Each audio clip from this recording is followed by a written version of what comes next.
Hello, everyone. I am Olga Serhiyevich, the head of investor relations at Village Global. I am pleased to welcome our guest today, Ian Bremmer.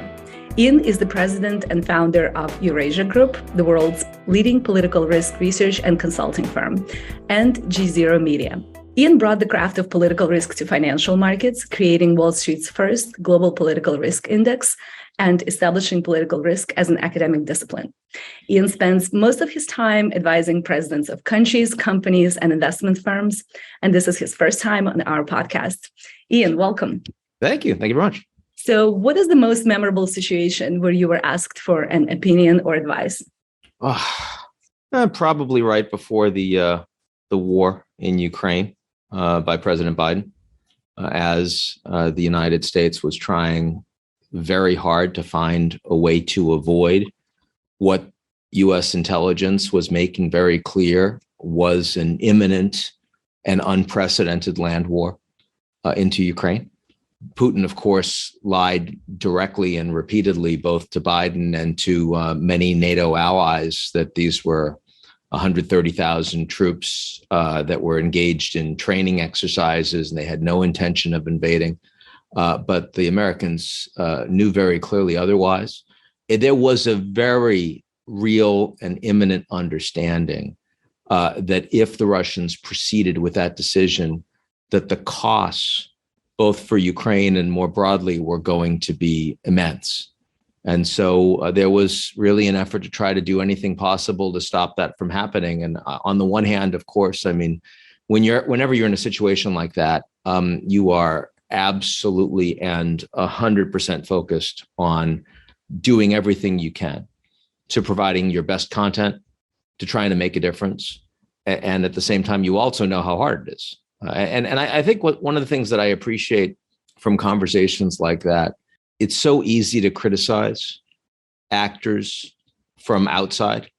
It's so easy to say, well, they should have done this, they should have done that, and why are they making these mistakes? And when you're really in an environment, in a room where you're dealing with the people that are making the decisions, and you see the constraints of information, the constraints on how much one can actually do to make a difference, it gives you a sense of appreciation of how challenging these jobs really are, how little ideology plays into it.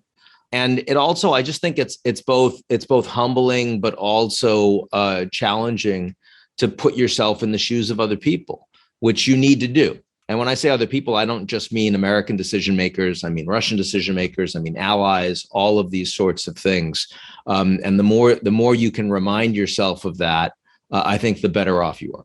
So let's continue with the theme of the most important events of 2022.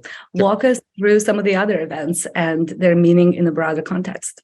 Big things that we're paying attention to? Well, I mean, right now, of course, midterm elections in the United States, the fact that we increasingly don't have to worry about the possibility that the U.S. election in 2024 could become a constitutional crisis. I think there was a small but real risk that you could actually have a broken election before the midterm elections. I think the results of those midterms make that really off the table, and that's a welcome thing. And that's because the people that were running for governor and secretary of state that were election deniers in the swing states all lost and lost by significant margins, with one or two exceptions. That's a big deal. So start with the United States just because it's the most powerful country in the world. And so if you take that risk off, it's important. Zero COVID in China, of course, the fact that the Chinese are increasingly trying to move away from what has been a debilitating economic impact for them for the last year. And perhaps 2023 looks a bit more normalized, but it's going to be hard for them to do. That's pretty significant. The demonstrations they saw just a week ago, pretty big deal. The fact that there is an effort to remove the Iranian theocracy that's been going on for well over 2 months right now, that, of course, almost clearly crushes any capacity to do a nuclear deal with the Iranians that the U.S. withdrew from unilaterally. But since then, stability in Iran has only taken a turn for the worse.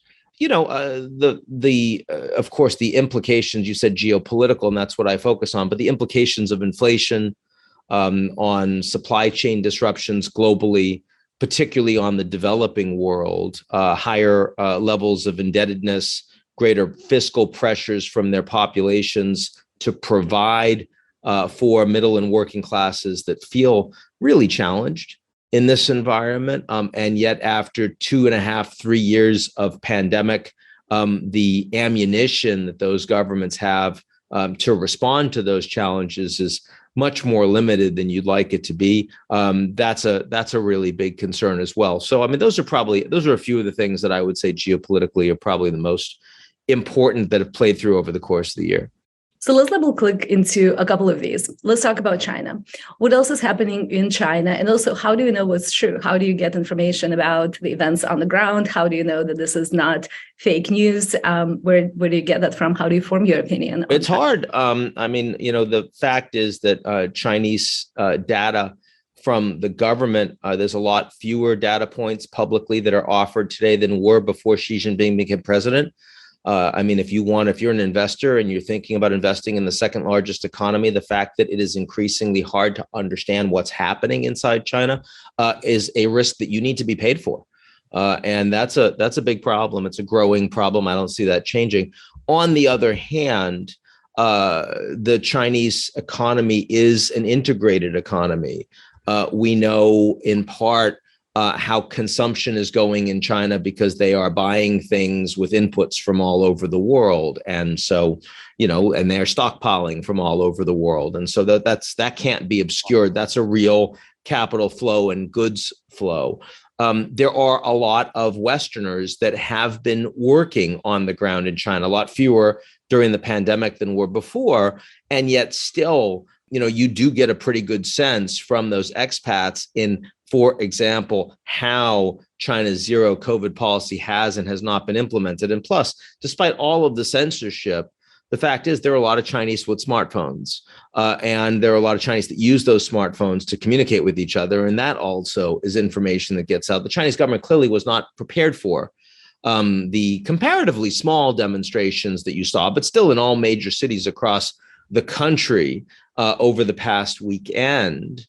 And yet most of that actually did make its way to the West, and the Chinese government has had to respond to it. So, I mean, I wouldn't underestimate the challenges of getting information from China, but it's not North Korea.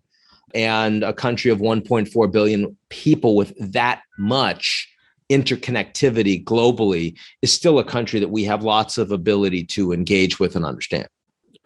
You coined the term GZERO world. Can you define it for us, and what does it mean for the technology sector? A GZERO world is, for me, it's the opposite of a G7 or a G20. In other words, this is G governments, and the implication was that when you bring a collection of governments together, they're able to somehow provide leadership response to global crises, create an active agenda, drive globalization, drive a system of governance where the 8 billion people on the world sort of understand what's going on. Because we all know that governments have been for our lifetimes the dominant actors in terms of authority and power in the way most people live around the world. They write the rules that we live by, they levy the taxes, and if we choose to disobey or not comply, there will be penalties that are exacted upon us, whether or not we live in a democracy and authoritarian regime, even if we don't happen to agree with those rules. And that is still a very different level of authority than exists from corporations, for example, or individuals or other groups.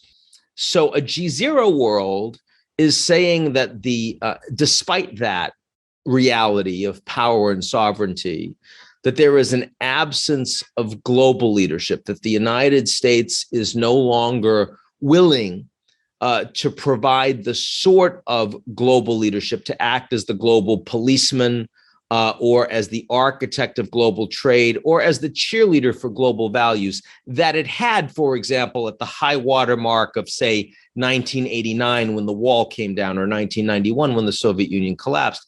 And yet clearly no other country or countries in the world are willing or capable to fill that gap. Not the Chinese, not others. So, I mean, basically what the G0 is telling you is that the United States and China are the most powerful countries in the world. But actually, you have much less to worry about of a new Cold War, much more to worry about with the United States and China both increasingly turning their priorities inward. The United States talking about insourcing, talking about an America First foreign policy, or under Biden, a U.S. foreign policy for the American middle class, or for China, focus on a dual circulation policy that prioritizes Chinese domestic supply chain and Chinese consumption. In other words, in a world of increasingly global challenges, the two most powerful countries in that world are increasingly inward focused. And that has a lot of implications for how we think about global outcomes, how we think about gaps in the transatlantic relationship, or between North and South, or West and South, or how the majority of the billions of people on the planet actually live. The fact that we have for 50 years had an emerging global middle class that increasingly is starting to hollow out, is starting to shrink, that trends of increasing globalization are not unwinding, but the trajectory is flattening, that no one's driving that bus. Globalization itself is increasingly adrift. That's what I mean when I talk about a G0 war. And what does it mean for tech more broadly, and specifically for people investing in different technology sectors? For technology, it means that the G0 world really refers primarily to the physical world. It refers to a world of hard assets, of infrastructure, of nuclear weapons and aircraft carriers and drones. It refers to a world of hard commodities, food and fuel, energy that, moves across borders all over the world, and the physical people that manifest in that environment. When we talk about the digital world, the virtual world, increasingly we're talking about a world where governments do not actually exert anywhere close to the same level of power or influence, and they don't set the rules. That in the virtual world, in the digital world, a relatively small number of technology companies actually exert sovereignty. They create the platforms. They decide what the rules are for us to operate on them. They decide who we will interact with, what information we will consume, largely driven by their business models, but nonetheless having an algorithmic impact on our economic decisions, on our social decisions, on our political beliefs. And in what ways is that good or bad? Well, it's certainly different. In some ways it's good. I think it's very interesting that going back to Russia, if it hadn't been for the technology companies, if it hadn't been for the fast action of Microsoft that was standing up the Ukrainian cloud and defending Ukraine against cyber attack from Russia, and the fast action of Starlink and Elon Musk to provide satellite access to the Ukrainian military to be able to communicate with the government and with their commanders. If it hadn't been for that, I think there's a good chance that Zelensky wouldn't still be in power. He might be dead. And so literally we're talking about the independence of a country. And imagine how different the world would look if the Ukrainians had lost that war. And of course, in the first few weeks of the invasion, Olga, you'll remember most people in the West thought that Ukraine was going to lose, that the Russians were going to completely overrun Ukraine. Now, after that, as the Ukrainians were able to stand up and fight, there was a lot of support that was provided by NATO, by the United States, by the UK, by Poland, by governments.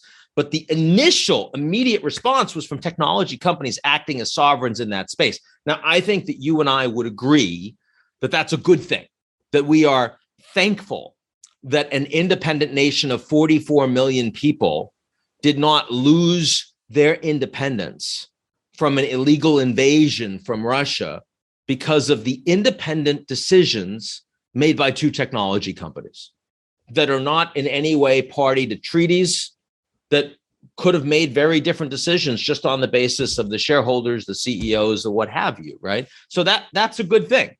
On the other hand, I also see a world where a lot of these technology companies are doing fantastic damage to civil society, to democracy in the United States and around the world because they are indifferent to the political divisions, the tribalism, the fake news, that their very business models are addictive for us as citizens, for our children, in ways that clearly are dystopian, in ways that clearly undermine and rip the fabric of civil society in our nations. And they're not effectively regulated. The sovereignty of those organizations in the digital world is deeply damaging, perhaps more so than any other factor in the kind of representative democratic governance that we have grown up to enjoy or aspire to for our lifetime. So, I mean, like so many different aspects of advanced technologies, there are very different implications depending on who's making the decision and how it's being applied. And this is moving so quickly. It's having impact on society and the economy and security in such a transformative way that we can safely say that both are happening simultaneously with very little response from governments around the world, certainly from the United States.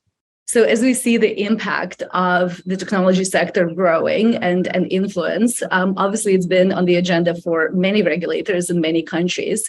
How would you rate the level of understanding of the technology underlying some of these companies and their business models by regulators in different countries? I mean, overall, very low, because these technology companies, first of all, they can pay far higher rates to employ the best talent than the governments can. They can't attract these people. So they're much more capable of understanding where they are and where they're going. They've got trade secrets that they aren't sharing. Frequently, they don't understand what the algorithms do themselves. I mean, deep learning that goes on these platforms, the AI isn't telling you how it's finding these patterns, it's finding the patterns. And so, and the people in the companies aren't necessarily interested in understanding it as long as it's actually driving profit. So there's that challenge too. It's not just like a tobacco company or a food company or whatnot that knows what they're doing and just doesn't want to share it. In some cases, they literally don't know what's going on. So of course, the regulators aren't going to be any better. So there's that. And when you talk to a lot of the tech companies about, coming regulation, their view is, look, these governments are ponderous. They have a hard time making decisions. And so maybe there will eventually be big lawsuits, but we're not going to waste our time dealing with that now because we don't know where they're going to be. Let's wait till we see where the lawsuits are. Then we'll get lawyered up and we'll respond to it at the time with the narrow areas that they're going to hit. And that makes sense. I mean, that's a logical way for them to respond. I would argue that the Europeans, of course, are the most knowledgeable and effective. And here I mean the EU specifically.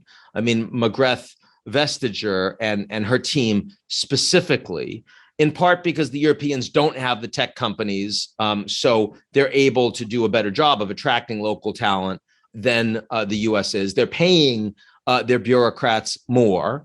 It's frankly a job that Europeans aspire to in a way that you don't in the United States aspire to be a senior bureaucrat in the, say, Department of Commerce. It's just not seen to be as an attractive a job as it would be to go work at Google, for example, or Amazon.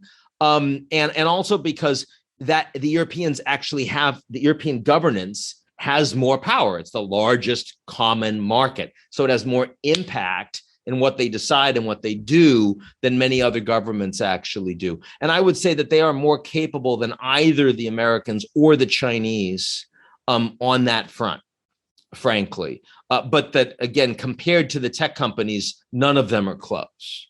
That's basically what I would say. Now, being here in Silicon Valley, my view might be tainted by the people I'm exposed to, but it seems that a lot of the people working in these companies care very much about the impact and influence that the technology they're building has on the world. And it seems that they take a lot of interest in what is happening on the policy side as well. So why do you think there isn't more collaboration? Well, first of all, these are extremely high paid and very intense jobs. So even if you care a lot as a human being, it's not what you're being paid for, and you're busy. And of course, a lot of these people move around very quickly too. So the ability to really have impact on governance in these organizations in an environment that is so competitive, that is so fast moving, that is changing so quickly, the answer is it's very hard. It's also Silicon Valley. Now, the US government has set up, the DoD has set up an office in Silicon Valley, and they are engaged much more in trying to understand and cooperate with, big tech players. But that doesn't mean that that's, it's certainly not priority number one, number two, or number three for most of these people. Also, keep in mind that saying that a lot of people care about governance is very different than saying a lot of these people believe in the US government and what the US government wants to do. There are a lot of people in these technology companies that have very serious concerns about US government, very serious concerns about the DoD in specific, or the CIA in specific, the military industrial complex, and that have historically been much more libertarian in orientation and have basically taken a view of keep these guys away. And there's a very different model. I mean, a company like Apple that has big exposure in China, both in terms of manufacturing as well as, of course, target market, there's just going to be constraints in how far they can go to work with a country like the United States, because they have to defend their market share, their business. Where if you're a company that's more aligned with the United States, it's easier to make that decision. In other words, Tesla and SpaceX, both owned by Elon Musk, one is fundamentally going to be more cautious about working with the US government. The other is basically a US national champion. Most of their money comes from the Pentagon and NASA. Those are going to lead to very different decisions on the part of their workforces, even if both of their workforces are equally civic in orientation towards what kind of values and priorities they want. So I just think that, look, a lot of people ask, how could so many Republicans become so venal in supporting Trump, who isn't good for the outcomes of the Republican Party? And part of my answer is because he's there, right? I mean, if Trump had instead been a Democrat, and by the way, he used to be a Democrat, but if he had actually risen up in the Democratic Party, how many Democrats would have chosen to make short-term decisions for their own ambition and made arguments to themselves that they were doing it for the right purposes for the long term, because that allowed them to get the justices they wanted appointed and the policies that they knew were right. And that's why they were doing it. And over time, they make enough of those small decisions that they end up, becoming something that they don't even recognize anymore. Well, that's not just a feature of politicians. That's also a feature of anyone in a job. And so I think it's very important for people to understand that no matter how good a person you may be, when you choose to put yourself in an environment, in an ecosystem, whether it's an ecosystem that focuses on making money, or an ecosystem that focuses on making widgets, or an ecosystem that focuses on taking orders and defending your country, or an ecosystem that focuses on making laws and achieving power to do so, all of those things will ultimately, if you are not rigorously careful about who you are as a human being and continually pushing back against that ecosystem, the path of least resistance is gravitational. It will change who you are and align you with that thing. And if that thing is focused on something that isn't actually very human, you will become less human yourself. And that's precisely what I think happens every day in Silicon Valley, just as it does every day in Washington. And people in Silicon Valley that thinks it happens in Washington and not in Silicon Valley are fooling themselves, or in Wall Street are fooling themselves, or in America's universities are fooling themselves, right? And that I think is one of the great disservices that has happened in a U.S. society that is atomized, where the community and the family unit matter less. And instead, the first thing you ask somebody when you see them is, what do you do? Right? You've become aligned with that and with how you're going to achieve in that specific environment. And I think that is a slippery slope to becoming dehumanized. So to wrap up the section on geopolitics, what is your most controversial opinion today? Controversial? That's interesting. It may be that the United States and China are not only not in a Cold War, but they're not heading for a Cold War. It's probably that the headline risk around politicizing that relationship is something that neither the American nor the Chinese leadership are actually interested in pursuing.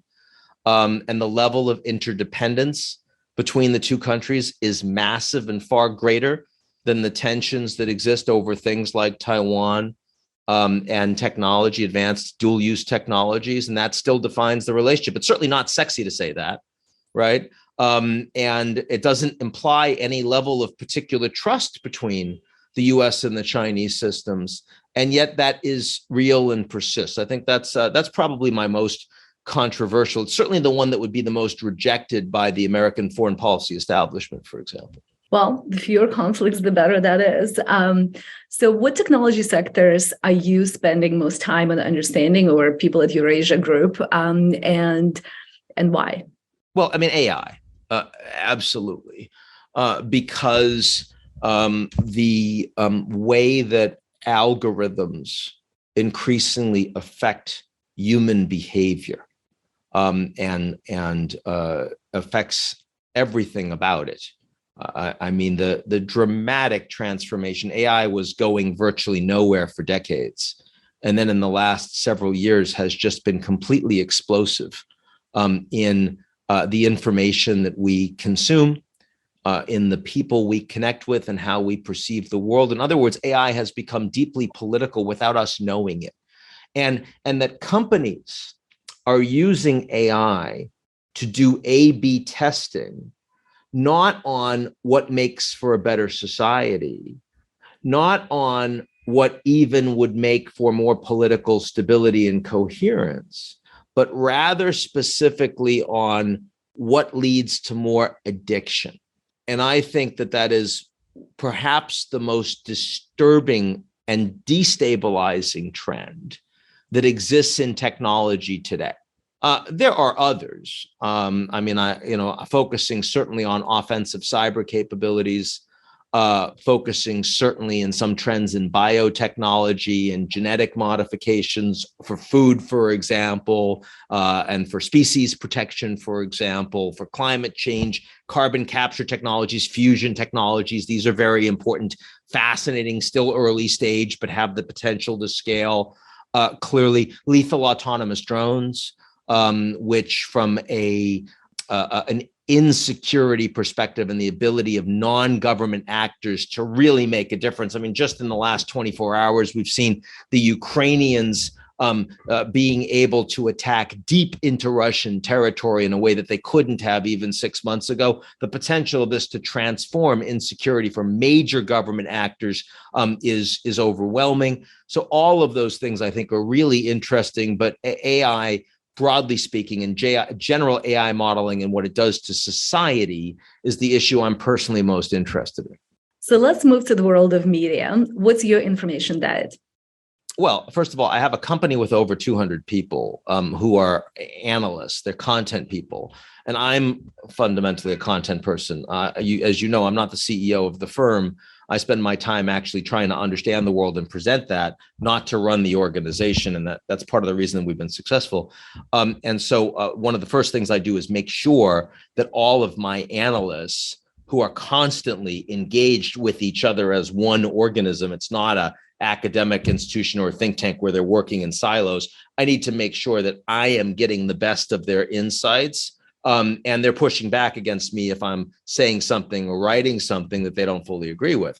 So that's the secret sauce, of course. I mean, having built that for 25 years, it's absolutely critical. Beyond that, It is I mean, of course, I read the FT and the Economist and the big broadsheets, and I have a bunch of independent journalists that I follow from around the world. Some of their Substacks and some of their social feeds, that sort of thing, that I will dip in over the course of a day. Spend half an hour a day probably reading that kind of stuff. But the most important beyond our analysts are the global leaders that I have gotten to know and trust from all over the world. And when I say the global leaders, yes, I do advise heads of state, but those aren't the people that are going to give you the best information. It's not an individual president. It's rather the top strategists in all of those spaces. It's the people that are inside the governments that are really getting all of the inputs and trying to marshal them and make policy. And that's absolutely indispensable. And that's a network I've been building for 30 years now, since I got my PhD in 1994, even before that, doing some field work. And that's one of these areas that no matter how smart you are, it takes time. Like, you just can't build a network without doing this work around the world for years and years. And also doing that work with an analytic platform where, if you're hiring the best analysts in the world on Southeast Asia or Brazil or whatever, and then you travel into those countries with those people and you're meeting their people, you're building that network. That's absolutely indispensable to doing the work I do. So, I mean, some people, when they ask me, like, you don't run the company, there's literally no way I could do my job if I was involved in management. I mean, staying on top of global content in a way that is useful is more than a full-time job. I mean, it's a lifetime job. It's a lifetime job. And it's one that I happen to get most excited about. A lot of people also, when you see people that are entrepreneurs, or you see friends that are building their own organizations, which is always fun to do. I learn from people like that, but they'll always ask, what's the thing you're most excited about? And the funny thing is, I'm not usually most excited about a big, shiny new project or a launch of something we're doing, or a new office. I mean, those things are all cool. But the thing I'm usually most excited about is something happening in the world, right? I mean, it's trying to understand. It's my avocation, trying to understand like where things are going, and connecting all of those dots, seeing those macro trends and shifts, the pattern recognition, and trying to understand how to respond to it. It's one of these things. The Japanese are very good at this. They're very good at finding a small niche and trying to truly master it over their entire lifetimes, and just getting better and better and better. And this idea that you will continue to be engaged if not only you think that over time you can achieve mastery, but you keep learning. You keep learning. And I'm learning just as much now, probably much more than I was when I was a grad student, because it's at a higher level, the stakes are higher, and it's more complicated. There's more inputs. So, and that's what keeps me engaged. I'm more engaged after 25 years than I was when I started it. And everyone in my firm can tell, because that's what I do. I mean, right before I had this conversation with you, we were having a macro conversation about US-China policy with about 15 people in the firm with very different perspectives, all touching a different piece of the elephant, trying to understand where we're going. That's a hard thing to do. And it's no easier because I've spent 25 years doing it. If you get to a point where you plateau, you've done the job, you've mastered the job, there's nothing new. We all know, you're gonna start punching the clock, or you're gonna look for something else. And that's the opposite of me. I'm not a serial entrepreneur. I'm not looking to start a new company. Like, this is the thing that I'm doing. And of the independent journalists and other thought leaders that you follow, give us examples of one most underrated and most overrated. I'd look at somebody like Gregory Brew. I've been, on Iran, for example, over the course of he's got like all of 10,000 followers on Twitter. And I think he's a prof at Yale. And I have found his work on Iran incredibly insightful, thoughtful, like really, really impressive. And he's virtually unknown outside of a small group of Iran watchers, and there are people like that on every issue around the world. People that they don't know how to communicate very well necessarily. They're not interested really in marketing themselves. There's way too much noise out there for them to really get picked up. And they're too busy to want to spend a lot of time like on CNN or Fox or whatever their ideological preference happens to be. But they're awesome. And you need to spend time finding those people and reading those people because those people really matter. I mean, overrated. I mean, I'll tell you, Olga, I'm not a mean person. I think of myself as a humane person, as a not necessarily nice, because nice is kind of milquetoast, but kind, and friendly, mischievous, but not mean. And so the idea, like going after someone who's overrated, there are plenty of people that get more attention than they probably should because they spend too much time like chasing the bauble as opposed to like doing the work. And what I can say is there are colleagues of mine and friends of mine that over the last 20, 30 years have had periods of their lives where they have gotten overrated. And the ones that I admire the most are the ones that recognize that, stop and say, I got to go back and do the work, and have been able to like actually like get back to the content. That balance is really important. But you and I both know plenty of people that are doing work that they get far too much attention for and are not actually worth it. And my view is, don't need to point it out. Just don't follow them. Don't promote their work. That's sufficient. Well, I appreciate the way you address this issue. We definitely need more of that kind of attitude in the public dialogue today. So since you mentioned Twitter, you're quite active on the platform. And obviously recently there's been a lot going on at the company. Some high profile people left the platform. So what do you find? Not many though, right? I mean, it doesn't feel like a lot of high profile people have actually left. Well, I think there was just more noise about the public breakups and, podcasts recorded about that. But obviously, it still remains a very active platform. So what are you finding most useful about being on Twitter? Well, first of all, the only high profile person that I know well that has left Twitter is Jelani Cobb, who's the dean of, I think, the Columbia Journalism School. And I've known him for years, and he's a very thoughtful guy. And he doesn't like Elon. He doesn't like the platform. He's like, that's it, I'm out. A lot of other people that said that they would be out if Elon bought it have found reasons not to be out, right? What have I noticed? I've noticed that there is much more. I mean, definitely some advertisers have left, but I'm seeing much more promoted content, which interrupts the feed. It is not as useful. And of course, it only says promoted underneath after you've read it through. So you've seen it and you're not realizing it's promoted. You think it might be useful and you see, oh, it's not really useful. And that happens a lot, that fake out, which makes Twitter more less useful and engaging than when it's just like a feed and a stream of people that you're curating, that you're following. So there's that. Then, of course, the fact that you now have a whole bunch of people that have bought check marks for $8 a month who are identical in the way they appear to someone who is verified because they have some sort of public notability as either someone that has accomplished something that is recognized in society or as a celebrity or what have you.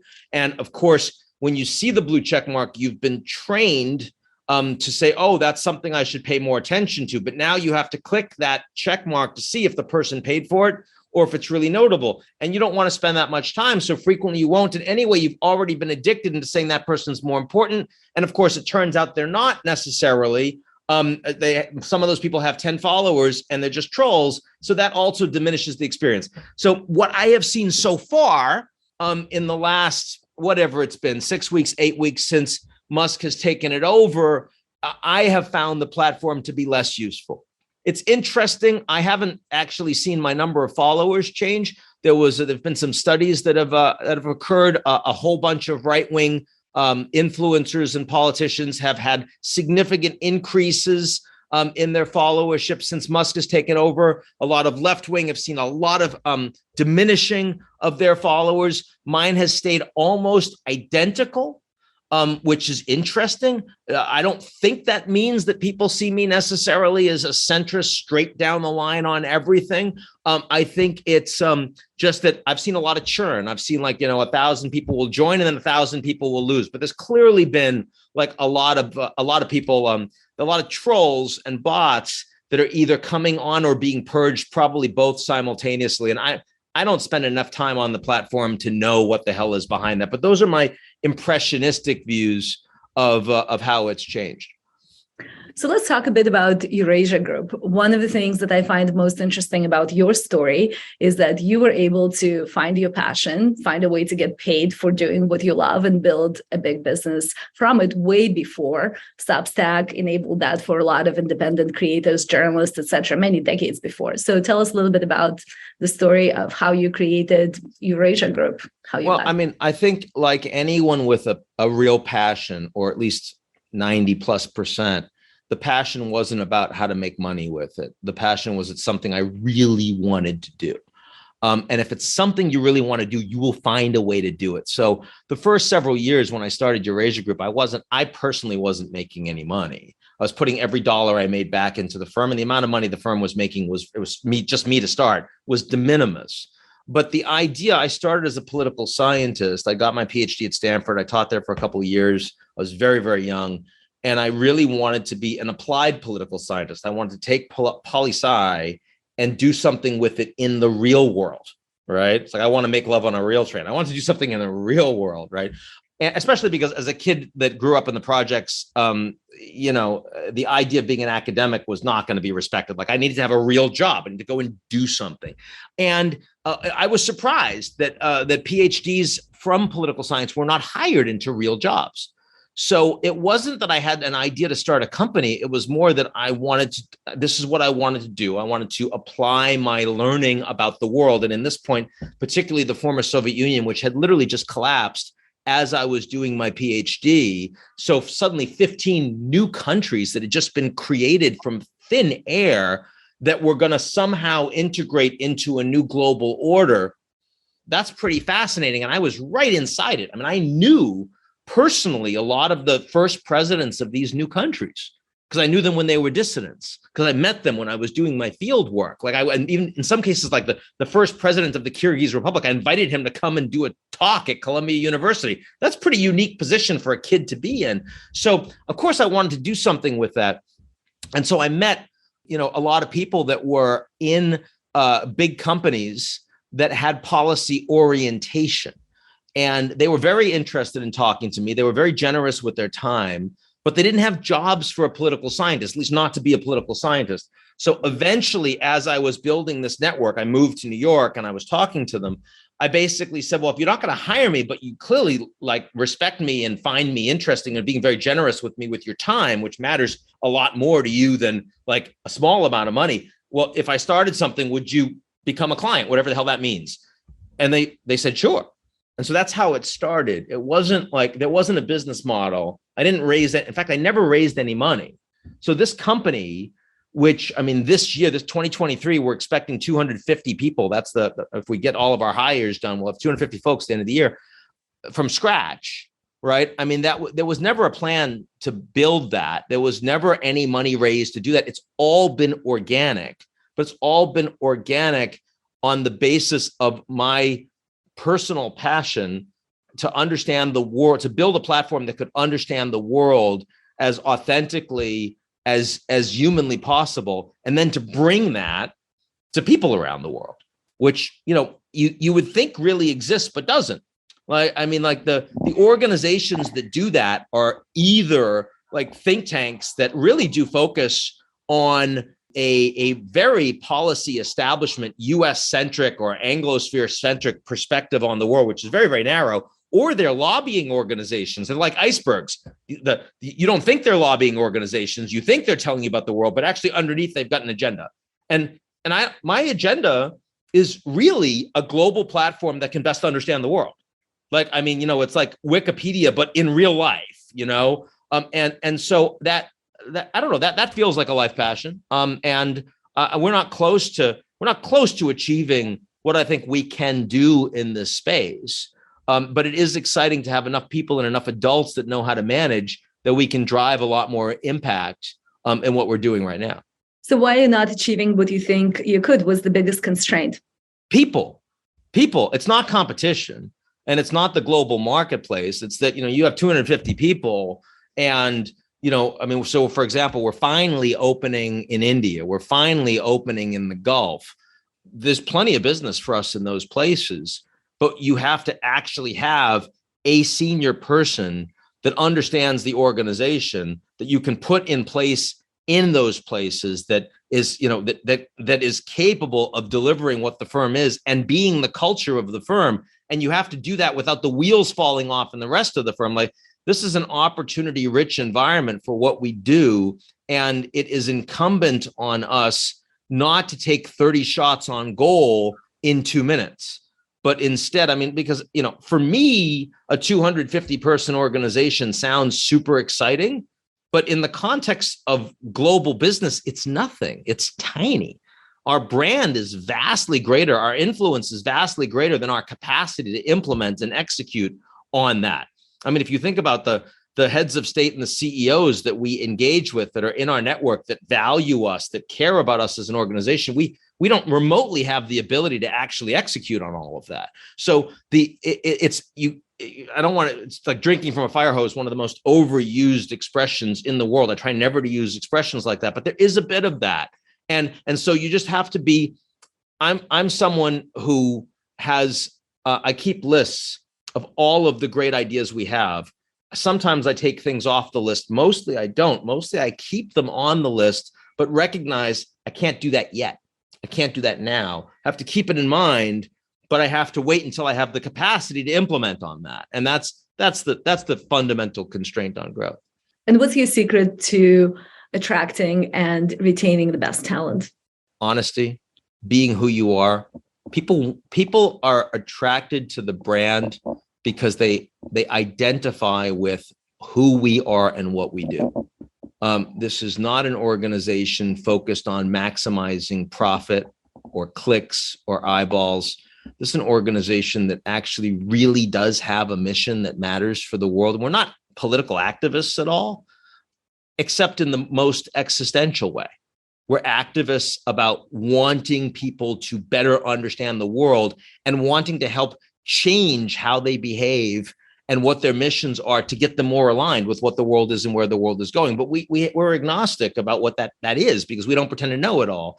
I think that's something that's very appealing to a lot of people, and not just to attracting talent, but also to attracting human beings to who we are and what we do. And for me, that's in a sense the most exciting piece of it. So the alumni network is still very, very plugged in, which is super exciting. And if you think about why would these heads of state talk to us? Because it's not like I used to work in government. I'm not like Tony Blair or Condi Rice or any of those people. I'm just like this guy that started this from scratch. So why would they talk to us? And it turns out that what we do really is valued. It really does matter. And I think that that's the best reason for people to be attracted to it. It's certainly not because we've got the best sales force or we have the best technology or we have the best management in the world. No, there are much bigger organizations than us that have those things. But in terms of what we actually do, yeah, I think we're pretty unique. Well, as someone who's been following your work for over a decade, I would definitely agree with that. And but there's a lot going on at Eurasia Group more broadly. So tell us about Eurasia Group Foundation. What is it looking to accomplish and why is it important to you?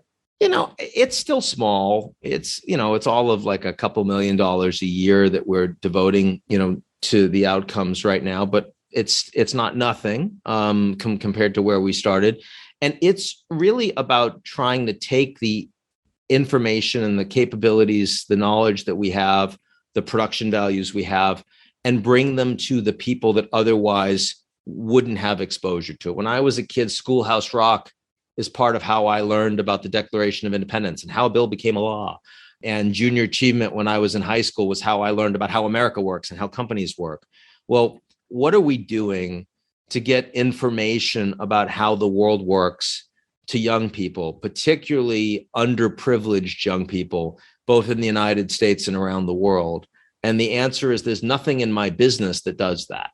And so EGF is really about that. And people in my firm always, they're excited by it. They like volunteering some of their time towards it.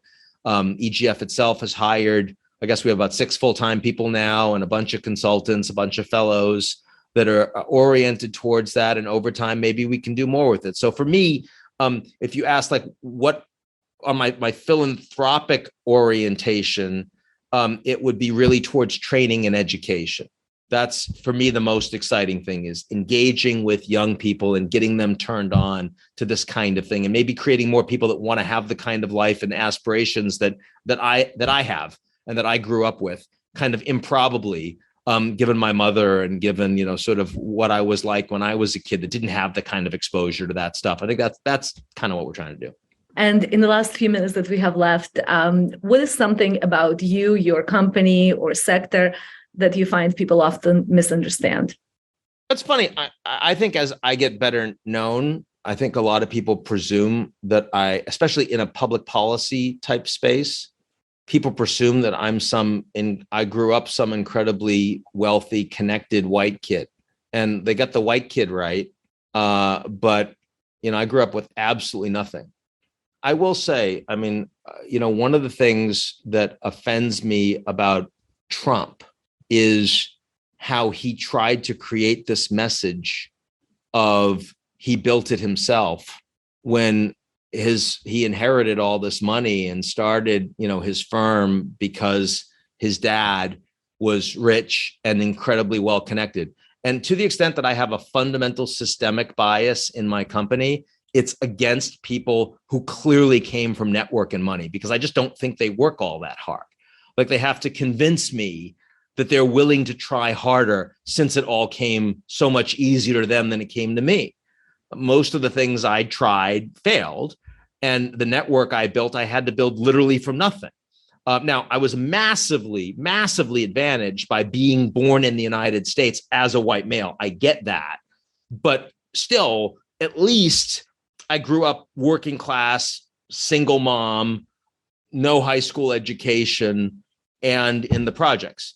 And I think that is something that almost nobody that knows my public persona now is aware of.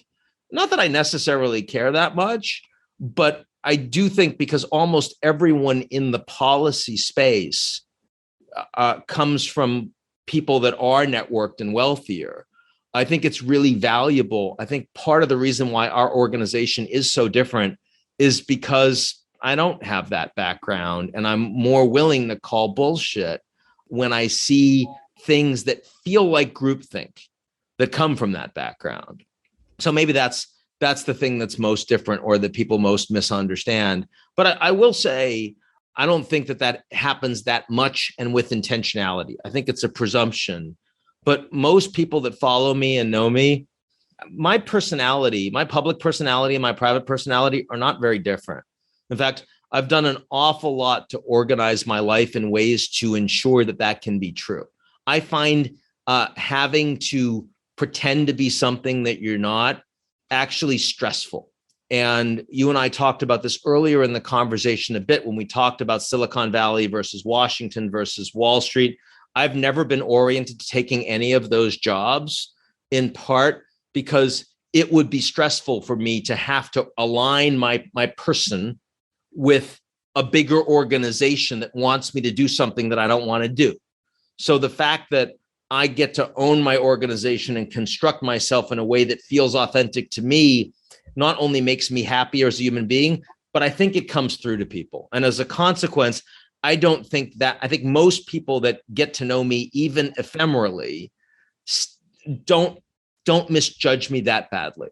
And that's nice, because it's a lot of work to try to fake it. It's not, you don't want to go home like that. Like even a little thing like this is actually the way that I want to dress today. I did not dress differently than if I had nothing going on today, but staying in my house and walking my dog, I would want to dress basically like this. And that makes me happy. That's a small thing, but that makes me happy. And I think the more people that can do that kind of thing at scale will have a much better society. That would be a good place to be. Couldn't agree more. And let's just finish on a nice note heading into the holiday season. What's your favorite winter holiday tradition? Oh, probably tree trimming. It's funny.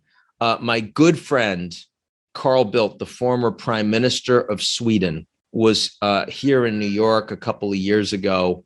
And I love to get the tree up but I don't want to trim it because trimming is a lot of work. I mean, there's, big tree, a lot of ornaments. So, to trim it, you get your friends to come over, you have a little party, and part of you're putting on the spread, but they're all trimming it together. And Carl Bildt had never been to a tree trimming party before. The guy's like 6'1" or 6'2". So I explain it to him. I'm like, no, you're going to work. Okay. So I give him one of my favorite ornaments, which he proceeds to try to put on the tree. It drops and it breaks.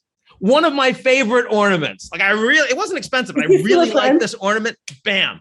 And I'm like, God damn it, Carl. But that's okay. He didn't I made him put another 30 ornaments on and he was fine with the rest of them. He picked it up. The lesson to me is do not start with the great ornament. Let people work up to that, especially when they're already drinking. But that is my favorite. That's my favorite part of the holiday. Well, it sounds great. Ian, it's been a pleasure having you here.